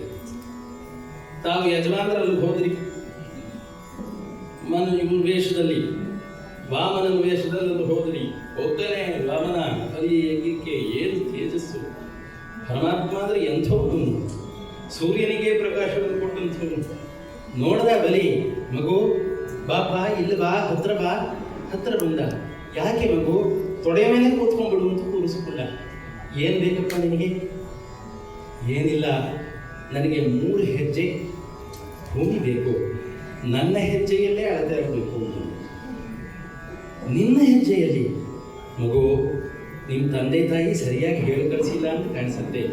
ಬಲಿ ಚಕ್ರವರ್ತಿ ಹತ್ರ ಏನು ಕೇಳಬೇಕು ಅಂತ ಸ್ವಲ್ಪ ಕೇಳ್ಕೊಂಬ. ನನ್ನ ಹತ್ರ ಬಂದು 3 ಭೂಮಿ ಕೇಳ್ಬಿಟ್ಟಿಯಲ್ಲ, 3 ಹೆಜ್ಜೆಯನ್ನ. 3 ದೇಶ ಕೇಳ್ಕೊಡ್ತೀನಿ. ಬೇಡ 3 ರಾಜ್ಯ ಕೇಳು, 3 ಜಿಲ್ಲೆ ಕೇಳು. ಬೇಡಪ್ಪ, ಕಡೆಯ ಪಕ್ಷ ನನ್ನ ಹೆಜ್ಜೆಯಲ್ಲಿ 3 ಹೆಜ್ಜೆ ಕೇಳು. ನಾನು ಒಂದೊಂದು ಹೆಜ್ಜೆನೇ ಒಂದೊಂದು ಮಾರು. 3 ಹೆಜ್ಜೆ ಇಟ್ಟು ನಿಮ್ಗೊಂದು ಪುಟ್ಟ ಆಶ್ರಮನ ಏನೋ ಒಂದು ಆಗುತ್ತೆ, ನಿನಗೆ ಜಪ ಮಾಡ್ಕೊಂಡಿರ್ಬಹುದು ಅಂತ. ಇಲ್ಲ, ನನ್ನ ಹೆಜ್ಜೆಯಲ್ಲೇ ಬೇಕು. ಹೌದಾ? ಹಾಗಾದ್ರೆ ಕೊಡ್ತೀನಪ್ಪ. ಎಲ್ಲಿ ತುಳಸಿ ದಳ ತೊಗೊಂಬನ್ನಿ, ಕಮಂಡಲ ತೊಗೊಂಬನ್ನಿ. ಇದ್ರು ಒಬ್ಬರು ತಿಳುವಳಿಕೆ ಕೊಡೋಕ್ಕೆ ಬ್ರಾಹ್ಮಣರು. ಒಬ್ರು ಇದ್ರಲ್ಲಿ ಶುಕ್ಲಾಚಾರ್ಯರು. ದಡ್ಡ, ಬಂದಿರೋದು ಯಾರು ಅಂತ ಮಾಡ್ಕೊಂಡಿದ್ಯಾ? ಮೂರ್ಖನಾಗಬೇಡ. ಬಂದವನು ಮಾಧವ. ಮಾಧವ ಬಂದಿದ್ದಾನೆ, ಲಕ್ಷ್ಮೀಪತಿ. ನನ್ನಲ್ಲಿ ಬೇಡೋದಕ್ಕೆ ಬಂದಿದ್ದಾನೆ. ನನ್ನ ಯೋಗ್ಯತೆ ಎಂಥದ್ದಾಯಿತು? ಬೇಗ ತಗೊಂಬನ್ನಿ ಇಂದ. ಅವನು ಬೇಗ ತರಿಸೇ ಬಿಟ್ಟ. ಕಮಲಗಳನ್ನ ಕೈಗೆ ತುಳಸಿಯನ್ನಿಟ್ಟಿದ್ದಾನೆ. ಧಾರೆ ಎಳೆದು ಕೊಡಬೇಕು. ನೋಡಿದ್ರು ಶುಕ್ಲಾಚಾರ್ಯರು, ಮಾಡ್ತೀನಿ ಇವನಿಗೆ ಅಂತ ಹೇಳಿ ಒಂದು ದುಂಬಿಯಾಗಿ ಅದರ ಆ ಬಾಯಿಗೆ, ಆ ಕಮಂಡಲಿನ ಬಾಯಿಗೆ ಹೋಗಿ ಕೂತ್ಕೊಂಡ್ಬಿಟ್ಟು ನೀರು ಬಿಡ್ತಾನೇ ಇಲ್ಲ. ದಾನಕ್ಕೆ ಅಧಿಕೃತವಾದಂತಹ ಮಹತ್ವ ಬರುವುದಿಲ್ಲ. ತುಳಸಿ ದಳ ಇಟ್ಟು ನೀರು ಬಿಡದೆ ಹೋದರೆ ಏನು ಮಾಡೋದು ಯೋಚನೆ ಮಾಡ್ತಿದ್ದ. ವಾಮನ ಇದ್ದ. ಬಲಿ, ಯೋಚನೆ ಮಾಡಬೇಡ, ಎಲ್ಲದಕ್ಕೂ ರೆಡಿಯಾಗಿ ಬಂದಿದ್ದೀನಿ, ದರ್ಭೆಗೆಲ್ಲ ತಂದಿದ್ದೀನಿ, ಏನು ಯೋಚನೆ ಮಾಡಬೇಡ ಅಂತ ಹೇಳಿ ದರ್ಭೆ ತೆಗೆದು ಅದರೊಳಗೆ ಚುಚ್ಚಿದ. ಶುಕ್ಲಾಚಾರ್ಯರು ಒಪ್ಕೊಂಡು ಹೋಯ್ತು. ಒಪ್ಪಿಕೊಂಡು ಶುಕ್ಲಾಚಾರ್ಯರಾದರು, ಹೊರಗಡೆ ಬಂದರು. ಕೊಟ್ಬಿಟ್ಟ ದಾನವನ್ನ. ಅಳತೆ ಮಾಡಲೋ ಅಂದ ವಾಮನ. ಮಾಡಪ್ಪ ಅಂತ ಹೇಳಿ ಕೈ ಮುಟ್ಕೊಂಡು ನಿಂತಿದ್ದಾನೆ ಬಲಿ. ಬೆಳೆದ ಪರಮಾತ್ಮ ಒಂದೇ ಒಂದು ಹೆಜ್ಜೆಯಲ್ಲಿ ಇಡೀ ಭೂಮಂಡಲ, ತಳದ ಲೋಕವೆಲ್ಲ ಮುಗಿದೋಯ್ತು. ಇನ್ನೊಂದು ಹೆಜ್ಜೆಯಲ್ಲಿ ಉಪರಿ ಲೋಕವೆಲ್ಲ ವ್ಯಾಪಿಸ್ಬಿಡ್ತು. ಇನ್ನೊಂದು ಹೆಜ್ಜೆ ಬಾಕಿ ಇದೆ. ಬಲಿ ಎಲ್ಲಿಡಲಿ ಅಂತ ಕೇಳೋಣ. ಪರಮಾತ್ಮ ವಿಶ್ವಾತ್ಮ ನನ್ನ ತಲೆ ಮೇಲಿಟ್ಟು ಅನುಗ್ರಹ ಮಾಡಬೇಕು ಅಂದ. ನನ್ನ ತಲೆ ಮೇಲೆ ಕಾಲಿಟ್ಟು ಅನುಗ್ರಹ ಮಾಡಬೇಕು ಅಂತ ನೋಡ. ಪರಮಾತ್ಮ ತಲೆ ಮೇಲೆ ಕಾಲಿಟ್ಟು ಪಾತಾಳ ಲೋಕಕ್ಕೆ ಅವನನ್ನು ಕಳಿಸದಂತೆ. ಅದಕ್ಕೆ ದಾಸರು ಪದದಲ್ಲಿ ಬಲಿಯ ಮೆಟ್ಟಿ ಅಂತ ಒಂದು ಪಾಠ, ಇನ್ನೊಂದು ಪಾಠದಲ್ಲಿ ಬಲಿಯ ನೆತ್ತಿ. ಕೆಳಗಡೆ ಒತ್ತೋದಾದ್ರು ಎಂಥದ್ದು? ಪರಮಾತ್ಮನ ಅಮೃತ ಚರಣ. ಕೆಳಗಡೆ ಮೆಟ್ಟೋದೆಲ್ಲ ಉದ್ಧಾರ ಮಾಡೋದು ಅಂತ. ಬಲಿಯ ನೆತ್ತಿ ಅಂತ ಪಾಠ ಅತ್ಯಂತ ಶಿಷ್ಟ, ಅತ್ಯಂತ ಮಹತ್ವಪೂರ್ಣವಾದಂತಹ ಪಾಠ ಅದು.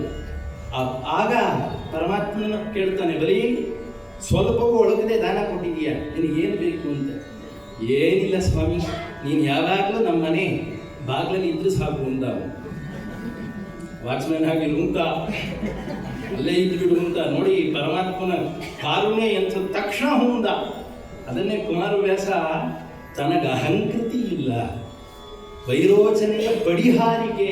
ಎಂಥ ದೇವ ಭಕ್ತರು ಅಂದ್ರೆ ಎಂಥ ಕಾರುಣ್ಯ. ಕೇಳ್ದ ಬಲಿ ನಮ್ಮನೆ ಬಾಗಿಲಲ್ಲಿ ಇರಬೇಕು ಅಂತ, ತಕ್ಷಣ ಒಪ್ಕೊಂಡ ಅಂತ.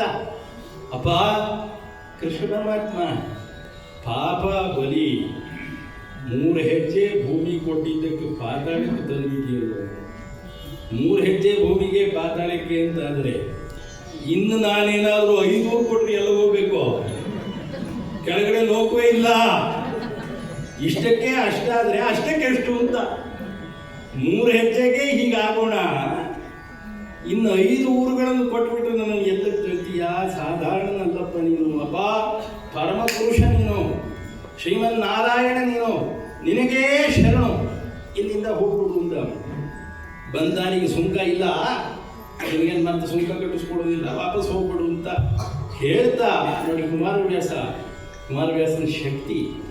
ಕಡೆ ಒಂದೇ ಪದದಲ್ಲಿ ಇಡೀ ಪದ್ಯದ ಭಾವವನ್ನು ಬದಲು ಮಾಡಿಬಿಡ್ತಾನೆ.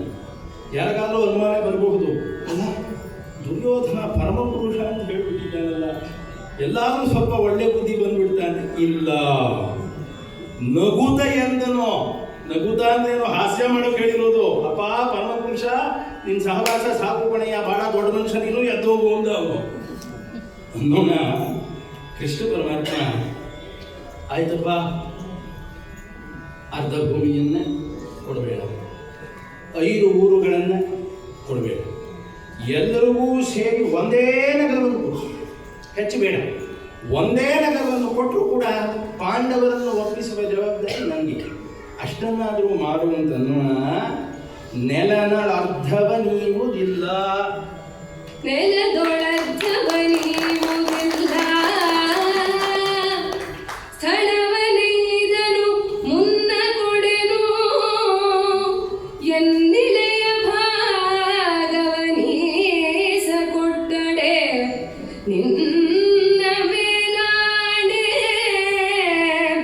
ನೆಲನ ಕಡೆಯಲಿ ಮುಳ್ಳು ಮೊನೆಯುಚ್ಚಳಿಪ ಧರಣಿಯ ನಿತ್ಯನಾದೊಡೆ, ನೆಲನ ಕಡೆಯ ಮುಳ್ಳು ಮೊನೆಯುಚ್ಚಳಿಪ ಧರಣಿಯ ನಿತ್ಯನಾದೊಡೆ, ಬಳಿಕ ನೀ ನಗು ಹೋಗು ಕದನವ ಕೊಂಡು ಬಾಯಂದ. ಅರ್ಧ ಭೂಮಿಯನ್ನ ಕೊಡೋದಿಲ್ಲ, 5 ಊರುಗಳನ್ನ ಮೊದಲು ಕೊಡೋದಿಲ್ಲ, 1 ಊರನ್ನ ಕೊಡೋದಿಲ್ಲ. ಕೃಷ್ಣ ಕೇಳು ಹೇಳ್ತೀನಿ, 1 ಸೂಜಿ ಮೊನೆಯಷ್ಟು ಜಾಗವನ್ನು ಕೊಟ್ಟರೆ ನನ್ನ ಹೆಸರು ದುರ್ಯೋಧನನಲ್ಲ, ಹೋಗೋ. ಒಂದು ವೇಳೆ ಕೊಟ್ಟನಾದ್ರೆ ನಗು, ಕೊಟ್ಟರೆ ನಗು ಅಂದ್ರೆ ನಿನಗೆ ನಗೋ ಯೋಗ್ಯತೆ ಇಲ್ಲ ಅಂತ. ಕೃಷ್ಣ, ಇದು ಪಾರ್ಥಿವದ ಪಂಥ, ಇದು ಚಕ್ರವರ್ತಿಗಳ ನಡುವಿನ ಮಾತು. ಯೋಗ್ಯತೆ ಇದ್ರೆ, ತಾಕತ್ತೇ ನಿನಗಿದ್ರೆ ಯುದ್ಧವನ್ನ ತಗೊಂಬ ನಡಿ ಅಂತ. ಅಂದ್ರೆ ನೀವು ಯಾದವರು, ನಿಮಗೆ ರಾಜತ್ವ ಇಲ್ಲ, ದನ ಕಾಯೋ ಜನ ನೀವು, ನಿಮಗೆ ಇದೆಲ್ಲ ಅರ್ಥ ಆಗೋದಿಲ್ಲ ಅಂತ. ಮುಂದಿನ ಪದ್ಯದಲ್ಲಿ ಇನ್ನೂ ಸ್ಪಷ್ಟವಾಗಿ ಹೇಳ್ತಾನೆ, ದನವ ಕಾಯ್ದುದು ತೀರ್ದುದೇ ಪಾ. ಅಲ್ಲೆಲ್ಲ ಹಸು ಕರು ಎಲ್ಲ ಓಡಾಡಿಸಿ ಸುಸ್ತಾಗಿ ಇಲ್ಲಿಗೆ ಬಂದಿದೀಯಾ, ಗೋಪಿಕಾ ಸ್ತ್ರೀಯರ ಜೊತೆ ಆಟ ಆಡಿ ಬೇಸರವಾಗಿ ಇಲ್ಲಿಗೆ ಬಂದಿದೀಯಾ, ಬೆಣ್ಣೆ ಕದ್ದು ಸುಸ್ತಾಯ್ತಾ, ರಾಜರ ಚಕ್ರವರ್ತಿಗಳ ಮನೆಗೆ ಬಂದ್ಬಿಟ್ಟಿಯಲ್ಲೋ ಅಂತ ಹೇಳಿ ಹೀಯಾಡಿಸ್ತಾನೆ. ಹೀಯಾಡಿಸೋಣ ಭಗವಂತ ನೋಡಿ, ಇದು ಸರಿಯಾದ ಸಮಯ ಅಂತ ಹೇಳಿ, ಇದು ಸರಿಯಾದ ಸಮಯ. ಏನಕ್ಕೆ? ಸಿಟ್ಟು ಮಾಡ್ಕೊಳ್ಳೋಕ್ಕೆ. ಸಿಟ್ಟು ಮಾಡ್ಕೊಳ್ಳೋಕ್ಕೂ ಒಂದು ಸಮಯ ಇರುತ್ತೆ, ಆ ಸಮಯದಲ್ಲಿ ಸಿಟ್ಟು ಮಾಡ್ಕೋಬೇಕು. ಸಿಟ್ಟು ಮಾಡ್ಕೊಳ್ಬೇಕಾಗಿರೋ ಸಮಯದಲ್ಲಿ ಸಿಟ್ಟು ಮಾಡ್ಕೊಳ್ಳೇಬೇಕು, ಸುಮ್ಮನೆ ಕೂಡುದು ಅದು ತಪ್ಪು. ಯಾವಾಗಲೂ ಸಿಟ್ಟು ಮಾಡ್ಕೋಬಾರ್ದು. ಇದು ಸರಿಯಾದ ಸಮಯ ಅಂತ ನೋಡಿ. ಎಂಥ ತೂಕದ ಮಾತನ್ನು ಕುಮಾರವ್ಯಾಸ ಹೇಳ್ತಾ ಇದ್ದಾನೆ. ಕತಿಯ ಹಿಡಿದನು ಶೌರಿ, ಸಿಟ್ಟು ಬಂದಿಲ್ಲ, ಕತಿಯ ಹಿಡಿದನು. ಕತಿಯ ಹಿಡಿದನು ಶೌರಿ, ಮಣಿಯದ ಮತಗುಡದ ಫಣಿಕೆ, ಫಣಿಕೇತನನ ಫಣಿಕೇತನ ಕಂಡ ತುಲಬಲ ಗುರು ಸಿಂಧುತನಯಾದಿಗಳ ಮೊಗನೋಡಿ, ವ್ಯತಿಕರ ನಿವ ಬಯಸಿ ನಿಗೆ ಬೇಡುತ್ತಿರೆ ಕದನವನಿಗೆ, ಭೂಪನ ಸತಿಯ ಕಿವಿಯೊಳಗೆ, ಭೂಪನ ಸತಿಯ ಕಿವಿಯೊಳಗೋಲೆಯ ಸ್ಥಿರವರಿವೆ ತಾನೆಂದ.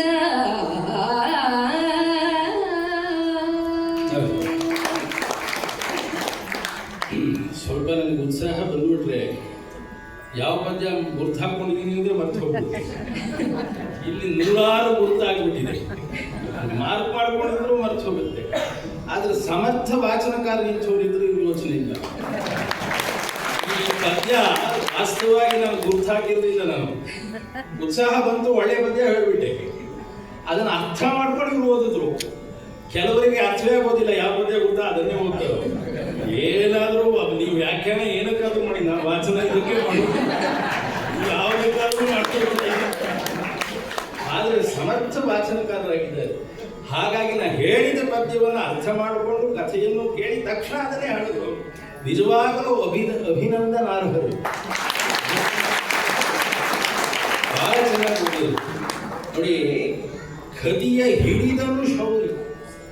ಸಿಟ್ಟನ್ನು ಹಿಡಿದಂತೆ ನಮಗೆಲ್ಲ ಸಿಟ್ಟು ಬರುತ್ತೆ, ಆದರೆ ಪರಮಾತ್ಮ ಸಿಟ್ಟು ಪರಮಾತ್ಮನ ಬರೋಲ್ಲ. ಅವಿಕಾರ ಅವನು. ಸಿಟ್ಟಿಯಲ್ಲಿದೆ ಅವನಿಗೆ. ಪರಮಶಾಂತ ನಿರ್ಗುಣಿ ಅಂಥ ಪರಮಾತ್ಮ ಇದು ಸರಿಯಾದ ಸಮಯ ಅಂಥೇಳಿ ಸಿಟ್ಟನ್ನು ತಾನೇ ಆವಾಹನೆ ಮಾಡಿಕೊಂಡ.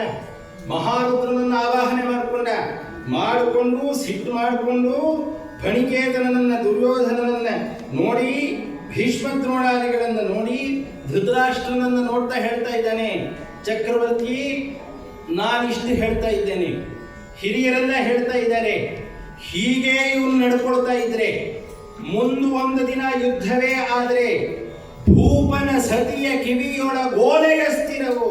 ಭೂಪನ ಸತಿ, ಈ ದುರ್ಯೋಧನನ ಸತಿಯ ಸೌಮಂಗಲ್ಯ ಅಸ್ಥಿರ, ಉಳಿಯೋದಿಲ್ಲ. ಬರೆದಿಟ್ಕೋ ಉಳಿಯೋದಿಲ್ಲ. ನೋಡಿ ಎಂಥ ಮಾತು. ನೇರವಾಗಿ ವಿಧವೆಯಾಗ್ತಾಳೆ ಅಂತ ಹೇಳೋದು ಕುಮಾರವ್ಯಾಸನಿಗೆ ಮನಸ್ಸಿದೆ. ಅವರು ಸ್ತ್ರೀಯರ ಬಗ್ಗೆ ಎಂಥ ಗೌರವ ಇದೆ. ಅದು ಭೂಪನ ಸತಿಯ ಕಿವಿಯ ಓಲೆ ಅಸ್ಥಿರ. ಓಲೆ ಅಂತಂದ್ರೆ ಅದು ಸೌಮಂಗಲ್ಯದ ಸಂಕೇತ. ಅದು ಅಸ್ಥಿರ ಅಂದ್ರೆ ದುರ್ಯೋಧನನ ಹೆಂಡತಿ ವಿಧವೆ ಆಗ್ತಾಳೆ ಅನ್ನೋದನ್ನು ಎಷ್ಟು ಗೌರವವಾಗಿ ಆ ಪದಗೌರವವನ್ನು ಬಳಸಿ ಎಷ್ಟು ಉಚ್ಚ ಮಟ್ಟದಲ್ಲಿ ಹೇಳ್ತಾ ಇದ್ದಾನೆ. ಇದಾಗತ್ತೆ ಅಂತ ಹೇಳಿದ ಕೂಡಲೇ ಎಂಥವನು ಹೇಳಿದವನು, ಯಮನಿಗೂ ಯಮ ಸಾಧಾರಣವಲ್ಲ. ಪರಮಾತ್ಮ ಹೇಳೋಣ ಭಯವಾಗುತ್ತೆ. ಧೃತರಾಷ್ಟ್ರನಿಗೆ ಓ ಹಾಗಾಗುತ್ತಾ? ಓ ಏನು ಮಾಡಬೇಕು ಈಗ? ಹಾಗಾದರೆ ಈಶ್ವರೇ, ವಿದುರ ಈಗ ಏನು ಮಾಡಬೇಕು ಅಂತಂದೋಣ. ವಿದುರ ಬರ್ತಾನೆ. ಅಷ್ಟೇ ಅಲ್ಲ ಸ್ವಾಮಿ, ನೇರವಾಗಿ ಹೇಳ್ತೇನೆ, ಸತಿ ಸಹಿತವಾಗಿ ಒಂದು ದಿನ ನೀವು ಅನಾಥರಾಗಿ ಸಾಯ್ತೀರಿ. ಎಂಥ ಮಾತು! ಸತಿ ಸಹಿತ ಅಂತ ಕುಮಾರವ್ಯಾಸ ಹೇಳಿದ್ದಾನೆ. ಎಷ್ಟು ತೂಕ ಇದೆ ಒಂದೊಂದು ಪದಕ್ಕೆ. ಮುಂದೆ ಧೃತರಾಷ್ಟ್ರ, ಗಾಂಧಾರಿ, ವಿದುರ, ಕುಂತಿ ಎಲ್ಲರೂ ಒಟ್ಟಿಗೆ ಬೆಂಕಿಯ ದುರಂತದಲ್ಲಿ ದೇಹ ಬಿಡ್ತಾರೆ. ಸತಿ ಸಹಿತ ಅಂತಂದ್ರೆ ಒಟ್ಟಿಗೆ ಸಾಯ್ತೀರಿ ಅಂತ, ಯಾರೂ ಇಲ್ಲದೆ ಅನಾಥರಾಗಿ ಒಟ್ಟಿಗೆ ಸಾಯ್ತೀರಿ ಅಂತ. ಇಂಥ ಪರಿಸ್ಥಿತಿ ಬಂದ್ಬಿಡುತ್ತೆ ಧೃತರಾಷ್ಟ್ರನಿಗೆ. ಅಂದರೆ ಭೀಮಸೇನನಿಗೆ ಸಿಟ್ಟೇ ತಮಣಿ ಆಗ್ತಾ ಇದೆ. ಆ ಸಭೆಯನ್ನು ನೋಡಿದ ಕೂಡಲೇ ದ್ರೌಪದಿ ಕಣ್ಣಿಗೆ ನೆನಪಾಗ್ತಾ ಇದೆ. ತಡೆಯೋದಕ್ಕಾಗಲಿಲ್ಲ. ಭೀಮಸೇನ ಏನು ಮಾಡ್ದ? ದಿನಾ ಪಿಂಡ ಕಟ್ಟೋದು. ಕಟ್ಟಿಬಿಟ್ಟು ಧೃತರಾಷ್ಟ್ರನ ಮುಂದೆ, ದೊಡ್ಡಪ್ಪ ನೀನು ಈಗಲೇ ಕೊಡ್ತಾ ಇದ್ದೀನಿ, ನೀನು ಕೊಡೋಕೆ ಯಾರು ಇಲ್ವಲ್ಲ, ನೀನು ಈಗಲೇ ಮುಂದಿಂದೆಲ್ಲ ಈಗಲೇ ಕೊಟ್ಬಿಡ್ತಿದ್ದೀನಿ ಅಂತ ಎದರಲ್ಲೇ ಪಿಂಡ ಬಿಡ್ತಿದ್ದ. ಅಷ್ಟು ಸಿಟ್ಟು ಭೀಮನಿಗೆ. ವಿದುರ ನೋಡ್ದ, ಅಣ್ಣ ಇಲ್ಲಿರೋದು ಬೇಡ, ಇದು ಸರಿಯಾಗೋಲ್ಲ, ನಿನ್ನ ದುಃಖವನ್ನು ನನಗೂ ನೋಡೋಕ್ಕಾಗ್ತಿಲ್ಲ ಅಂತ ಹೇಳಿ ವಿದುರ ರಾತ್ರೋರಾತ್ರಿ ಮನೆ ಬಿಟ್ಟು ಕರ್ಕೊಂಡು ಹೋಗ್ತಾನೆ ಅವರನ್ನೆಲ್ಲ. ಆಮೇಲೆ ಬೆಂಕಿ ಹೋಗ್ತಾರೆ. ಕುಮಾರವ್ಯಾಸ ಸತಿ ಸಹಿತ ಅಂತ ಅನ್ನೋದಕ್ಕೆ ಎಷ್ಟು ಅರ್ಥ ಇದೆ. ಅನಾಥರಾಗಿ ನೀವು ಸಾಯ್ತೀರಿ ಅನ್ನೋಣ ತುಂಬ ಭಯವಾಗುತ್ತೆ. ಅವನ ಸ್ವಭಾವ ಹಾಗೆ. ಒಮ್ಮೆ ಇದ್ದಾಗ ಒಮ್ಮೆ ಇರೋಲ್ಲ. ಒಮ್ಮೆ ಅಯ್ಯೋ ಎಂಥ ಪರಿಸ್ಥಿತಿ ಬಂದಿತ್ತು, ನನ್ನ ತಮ್ಮ ಪ್ರೀತಿಪಾತ್ರ ತಮ್ಮ ಪಾಂಡುವಿನ ಮಕ್ಕಳು ಕಾಡಲ್ಲಿದ್ದಾರಲ್ಲ ಅಂತ ಹೇಳೋದು. ಒಮ್ಮೆ ಹಾಗೆ ಆಗ್ಬೇಕು ಅವನಿಗೆ. ಸರಿಯಾಗಿ ಮಾಡಿದ್ದಾನೆ. ಇನ್ನೂ 14 ವರ್ಷ ಅಲ್ಲಿರಬೇಕು ಅಂತ. ಹುಚ್ಚಪ್ಪ ಕುರುಡ ಅಂತಂದ್ರೇನು, ಅಂತಃಕರಣವೂ ಕುರುಡೆ ಅವನಿಗೆ. ಅಂಥ ಸ್ವಭಾವ ಅವನದು. ಭಯವಾಗ್ಬಿಡ್ತು. ಏನು ಮಾಡೋದು ಅಂತ. ಏನು ಮಾಡೋದ? ವಿದುರ ಹೇಳ್ತಾನೆ, ಚಕ್ರವರ್ತಿ ಕೂತ್ಕೊಂಡು ಏನು ಮಾಡೋದು ಅಂತ ಕೇಳ್ತಾ ಇದೆಯಲ್ಲ, ತೊಡಸು ಬನ್ನ ದಬ್ಬು, ಜೈಲಿಗೆ ದಬ್ಬು, ಏನು ಮಾಡ್ಕೊಡ್ತಾನೆ ಮಾಡ್ಕೊಳ್ಳಿ ಅಂತ ವಿದುರ ಭೀಷ್ಮರಂತ ಹೇಳು. ಇದನ್ನ ಕೇಳಿಸ್ಕೊಂಡ್ಬಿಟ್ಟ. ಅವನಿಗೆ ಅಭ್ಯಾಸ, ಇನ್ನೊಬ್ರು ಮಾತು ಕೇಳಿಸ್ಕೊಂಡು ಅಭ್ಯಾಸ ದುಶ್ಯಾಸನಿಗೆ. ಈ ಮಾತನ್ನು ಕೇಳಿಸ್ಕೊಂಡ್ಬಿಟ್ಟ. ಕೇಳಿಸ್ಕೊಂಡು ದುರ್ಯೋಧನನಿಗೆ ಹೇಳ್ತಾ ಇದ್ದಾನೆ, ಅಣ್ಣಯ್ಯ